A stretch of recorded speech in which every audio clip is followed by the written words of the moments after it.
Hello வால் ரொம்ப நாளாக நானும் ஹஸ்பண்டும் இந்த கோயிலுக்கு போகணும்னு சொல்லிட்டு பிளான் பண்ணிகிட்டே இருந்தோம். போகவே முடியல. ஒரு வழியாக இந்த வாரம் கிளம்பிட்டோம். ஹஸ்பண்ட் வந்து மார்னிங் கோயிலுக்கு போகலாம் கிளம்புங்கன்னு சொல்லிட்டாங்க. ரொம்ப ஹாப்பியாக கிளம்பிகிட்டு இருந்தேன். எங்கன்னு பார்த்தீங்கன்னா அந்த தூரமாக தெரியுது இல்லையா, ஸோ அந்த மலை மேலே இருக்க முருகனை தான் பார்க்க போயிருந்தோம்.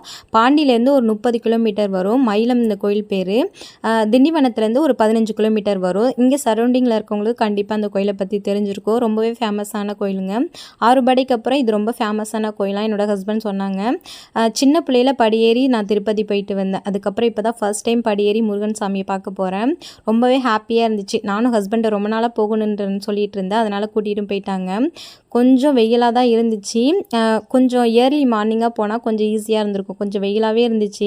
இருந்தாலும் சாமியை பார்க்க போகிறோமேன்னு சொல்லிட்டு ரொம்ப ஹாப்பியாகவே போய் சாமி கும்பிட்டுட்டு திருப்தியாக வெளில வந்து கொஞ்சம் நேரம் உட்காந்துருந்து அதுக்கப்புறம் நாங்கள் வீட்டுக்குமே கிளம்பிட்டோம்.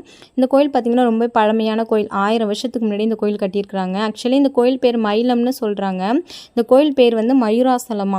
அதுக்கப்புறம் தான் வந்து மயிலம்னு சொல்லிட்டு ஏதோ பேராயிருக்குதான்.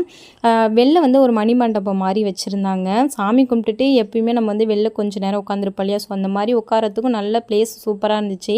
வியூ பார்க்குறதுக்கும் அவ்வளோ அழகாக இருந்துச்சு மலை மேலே இருக்கிறதால. நீங்கள் இங்கே பக்கத்தில் இருந்தீங்கன்னா கண்டிப்பாக இந்த கோயிலை போய் பாருங்கள். ரொம்பவே சூப்பராக இருந்துச்சு. வீடியோ